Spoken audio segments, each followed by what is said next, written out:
Communist నేత, దేశ మాజీ అధ్యక్షుడు ఫిడెల్ కాస్ట్రో మరణంతో క్యూబా శోకసంద్రంలో మునిగిపోయింది.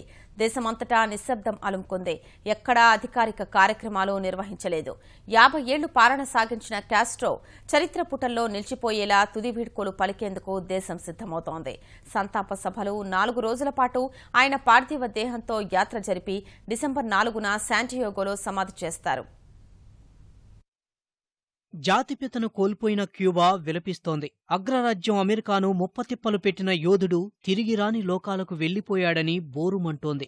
నవక్యూబా రూపశిల్పి ఇక లేరని తెలుసుకుని కుంగిపోతోంది. కాస్ట్రో మరణంతో 9 రోజుల పాటు సంతాప దినాలు ప్రకటించినా తొలి రోజు ఎలాంటి అధికారిక కార్యక్రమాలు జరగలేదు. క్యూబన్లు ఇంటికే పరిమితమయ్యారు. కాస్ట్రో అంత్యక్రియలు నేటి నుంచి ప్రారంభం కానున్నాయి. ఆ సమయానికి అందరినీ హవానాలోని చరిత్రాత్మక రెవల్యూషనరీ స్క్వేర్ కు రావాలని పిలుపునిచ్చారు. అక్కడ కాస్ట్రో అంతిమయాత్ర ప్రారంభమవుతుంది. 4 రోజుల పాటు ఆయన భౌతిక కాయాన్ని దేశవ్యాప్తంగా వివిధ ప్రాంతాల్లో సందర్శనకు ఉంచుతారు. డిసెంబర్ 4న శాంటియాగో తీసుకొచ్చి సమాధి చేస్తారు. కాస్ట్రో మొట్టమొదటిసారిగా తిరుగుబాటు చేసింది శాంటియాగో నగరంలోనే. ఈ నేపథ్యంలో కాస్ట్రో అంత్యక్రియలు అక్కడే చేస్తున్నారు.